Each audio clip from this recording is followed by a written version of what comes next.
নমস্কার বন্ধুরা, আজ আবার আমরা দু চাকা নিয়ে বেরিয়েছি। আজকের আমাদের গন্তব্য দক্ষিণ চব্বিশ পরগনার কঙ্কনদিঘিতে জটার দেউল। জটার দেউল আমাদেরকে যেতে গেলে প্রথমেই রায়দিঘিতে যেতে হবে। রায়দিঘি আর কঙ্কনদিঘির মাঝখানে রয়েছে মণি নদী। মণি নদীর উপর একটি ব্রিজ আছে, সেই ব্রিজ পেরিয়ে আমাদেরকে কঙ্কনদিঘি পৌঁছতে হবে। তো আমরা জটার দেউলে যাচ্ছি, আপনারা আমাদের সঙ্গে থাকুন।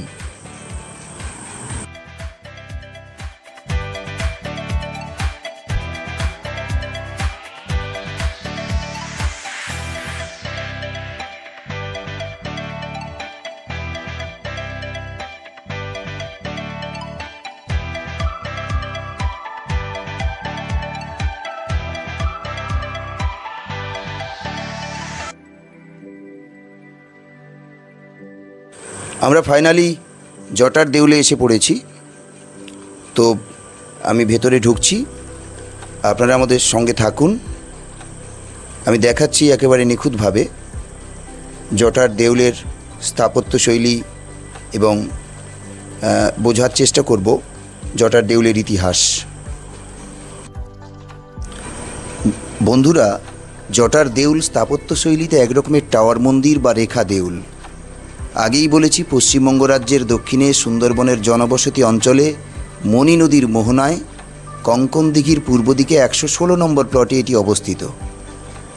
আর্কিওলজিক্যাল সোসাইটির ঘোষণা মতো আনুমানিক খ্রিস্টীয় 11 শতকে ইস্টক নির্মিত এই দেবদেউল জটাধারী শিবের নামানুসারে জটার দেউল নামে পরিচিত হয়।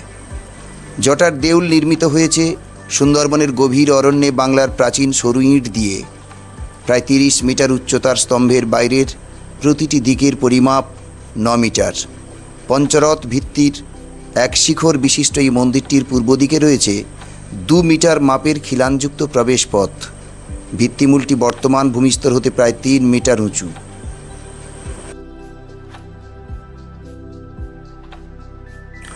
প্রাচীন এই সৌধটি 1860 খ্রিস্টাব্দে তখনকার মথুরাপুর থানার অন্তর্গত লট নম্বর 116তে গভীর জঙ্গল পরিষ্কারের সময় আদিগঙ্গার খাত থেকে আবিষ্কৃত হয়।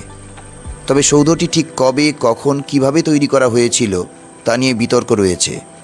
ইতিহাসবিদ এবং প্রত্নতাত্ত্বিকদের মধ্যে এই বিতর্ক সীমাহীন।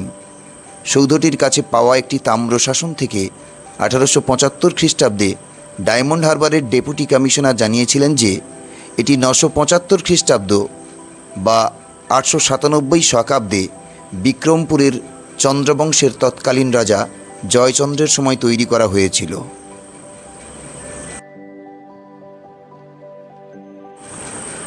আবার বীরভূম জেলার কেন্দুলির পাশে অজয় নদীর দক্ষিণে প্রাচীন পাল বংশের শাসক দেবপালের আমলে তৈরি ইছাই ঘোষের দেউলের সাথেও জটার দেউলের সাদৃশ্য আছে এবং তা থেকে এটা অনুমান করা যায় যে এটিও খ্রিস্টীয় 9ম শতকে তৈরি।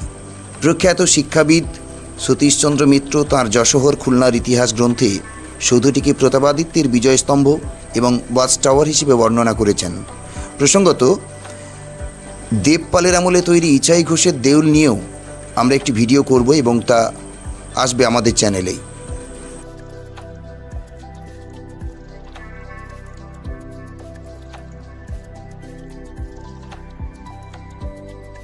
অন্যদিকে আর্কিওলজিক্যাল সার্ভে অব ইন্ডিয়ার প্রাক্তন মহানির্দেশক কাশীনাথ নারায়ণ দীক্ষিত সহ অধিকাংশ প্রত্নতত্ত্ববিদদের মতে জটার দেউলের স্থাপত্যশৈলীর সাথে উড়িষ্যার দেউল স্থাপত্যের মিল আছে এবং সেদিক থেকে অন্যান্য আবিষ্কৃত নিদর্শন বিচার করে এই নির্মাণকাল আনুমানিক 11 শতাব্দী বলেই গণ্য করা হয়।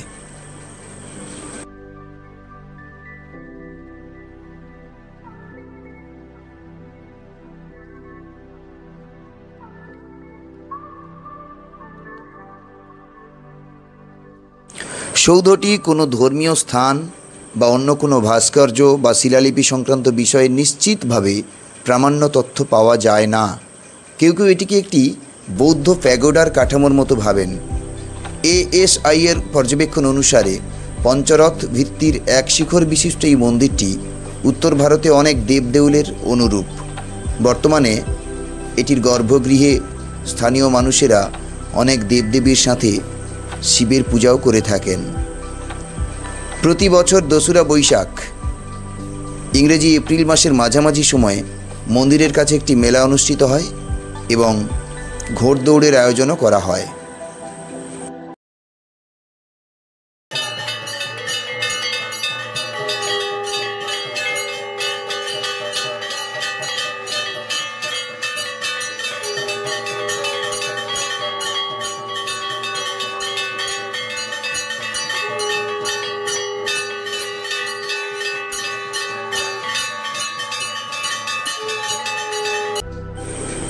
বন্ধুরা, জটার দেউলের স্থাপত্যশৈলী হিন্দু স্থাপত্যশৈলী হোক কিংবা বৌদ্ধ প্যাগোডা স্থাপত্যশৈলী হোক, ইতিহাসের দাবি রাখে।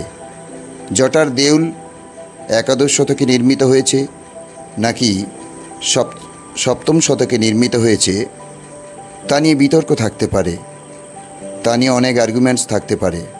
কিন্তু সুন্দরবনের মতো একটি প্রত্যন্ত অঞ্চলে এমন একটি ইতিহাস, হাজার বছরের ইতিহাস মাথা তুলে দাঁড়িয়ে আছে, যে কোনো ইতিহাস প্রেমী মানুষের কাছে এটি অবশ্যই একটি বিস্ময়।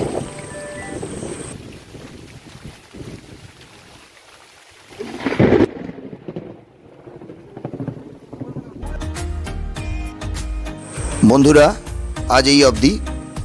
আপনারা আমার চ্যানেলটিকে সাবস্ক্রাইব করে রাখবেন পরবর্তী ভিডিওগুলোর নোটিফিকেশান সবথেকে আগে পাওয়ার জন্য। আজ এই অবধি, সবাই ভালো থাকবেন, আমার চ্যানেলটিকে ফলো করবেন এবং অবশ্যই সাবস্ক্রাইব করবেন, আর ভিডিওটি ভালো লাগলে শেয়ার করবেন। ভালো থাকবেন।